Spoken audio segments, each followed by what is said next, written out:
Hey everyone, Kitsune TCG here, and I thought I would take a look today and show what I'd been messing around with post-Banlist for Spright.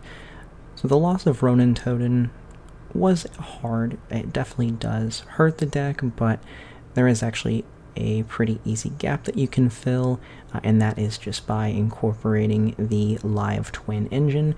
So I just kind of thought I'd show you a kind of 2-card combo that works. It's honestly just Lila plus any Spright monster.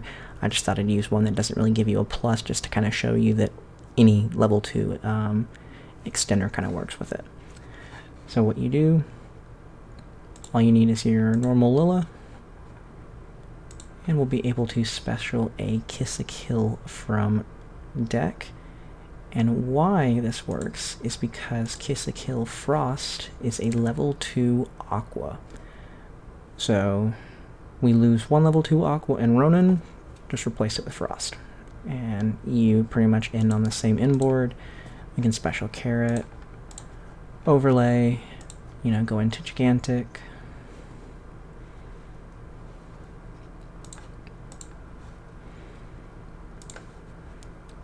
Gigantic, you can just attach either one. Special swap. And you go into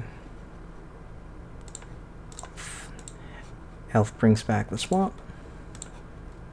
And there you go, you've got 2 level 2 Aqua monsters on the field. And you can make Toad. So obviously 2 cards in hand, you'll have a few other things, perhaps you've got like a starter or whatnot just to get some additional negates on board.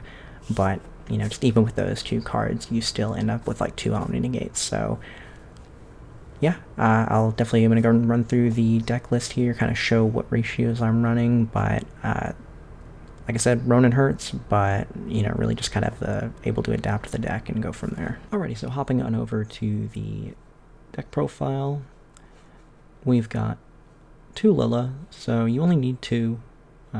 Because, it does sometimes become your normal summon, but oftentimes you're just also able to special it off of Gigantic, just depending on your hand. So you only really need 2.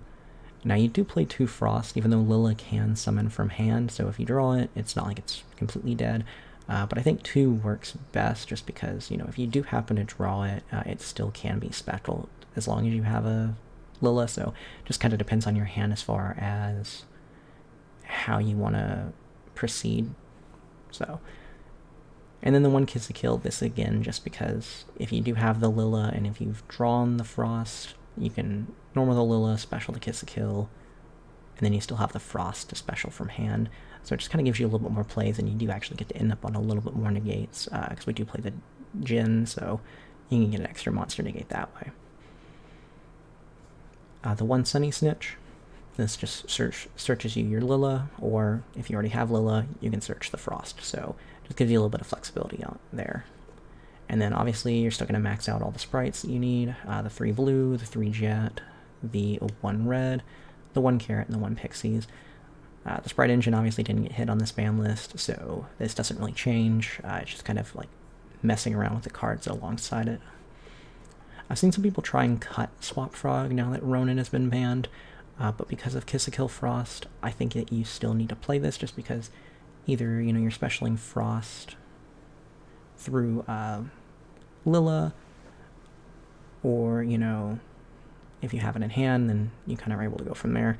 So you still need to get 2 level 2 Aquas on the field, and I think this is obviously still the best one, just because if you happen to draw another water monster, 2 Swap Frogs, or the swap and the dupe, you can special it that way. So it just gives you a little bit more flexibility. So I don't think cutting it down to 1 is right. I think keeping it at the 3 works best. I have put the dupe back in now. This is the 1 card that I think that if you want to cut to take it down to 40 that you can, but I think it still works, just because it does. You can special it off of Toad, obviously, and they'd have to clear this by battle, so it kind of still protects your board. So I think that it's still worthwhile playing. 3 starter, obviously, you want to max that out, whether or not it's, summoning something for you to start your plays, or, summoning blue or carrot, or sorry, red or carrot.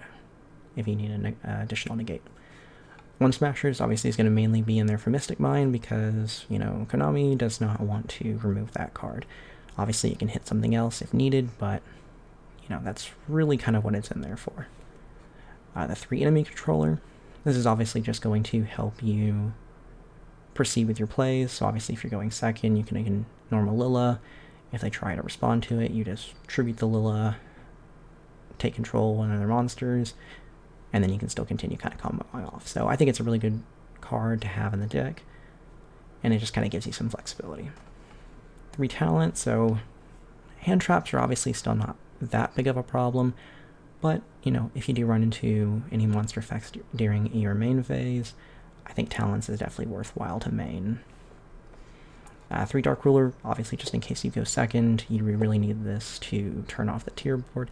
And now that Snow is banned, you can actually really play through their board a lot easier. So now that that's gone, it's not such a big worry, just because that was really the only thing that was kind of preventing you from sticking a normal level 2 and then being able to go back your special summons.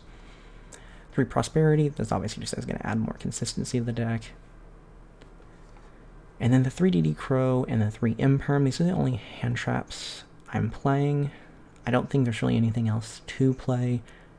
You know, too many Imperms or Veilers aren't going to hit the tiers when they activate Engrave, so I don't think that that really helps you there, but obviously DD Crow is going to work, that if you need to banish a name for tier limit, that they're not going to really be able to kind of continue comboing, so I'm really happy with this list so far. I've been testing it pretty much all day yesterday and earlier this morning.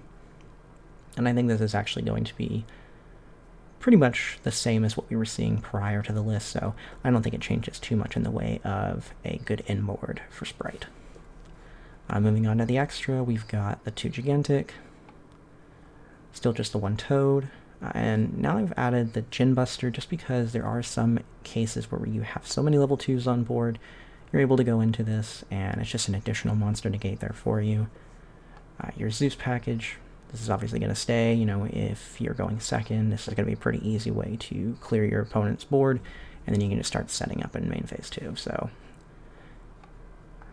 Dark, same kind of thing, you know, like, this just kind of gives you flexibility to go into a Link 2, take a monster, and then just kind of go from there. So you do play some of the Evil Twins. They aren't going to come up a whole lot, but you still definitely do need them just because they are able to do things on their own. So you're just going to play one of the Lilla just because the target destruction card comes up, but not as much as, obviously, the Kiss-a-Kill where you can get a draw. So that's helpful there. And then just 2 Elf. I've seen a lot of people play 3 Elf. I don't have 3 Elf. If you do, then I think you definitely cut either the Trouble Sunny or perhaps the Underworld Goddess. I don't know how often that third one's going to come up. I feel like if you're in that long of a grind game, you're going to be on the losing end of it, because that's typically against tier, and they're just able to generate so much advantage. So I don't think 3 is necessary, but if you want to play 3, I would say, you know, cut either one of these 2. And then I do just play the Trouble Sunny. This is just kind of helpful that if you happen to have to go into your Evil Twin line, you have a big monster to end on to do a bunch of damage, and then you can just tag it out and do more damage and hopefully go for a game. And then just the Underworld Goddess, just in case you happen to come up against anything that you need to take off the board, you know, you're just able to use one of their monsters and go into this. So overall, I think the deck does change. I think that this build is a little bit different, but I really don't think that the ceiling or the power level is changed too much by the list. I think just kind of being able to adapt and go to something different is going to make the world of difference. So I'm definitely excited to kind of give this a try a lot more, you know, hit up some locals, test out some regionals, and see how it goes from there. But I just thought I'd share what I'd been working on since yesterday. So let me know down below what you think, you know, what you think of the list, you know, if you're trying anything different, if this changes anything for you. So, but yeah. All right, and y'all have a great day. Thanks.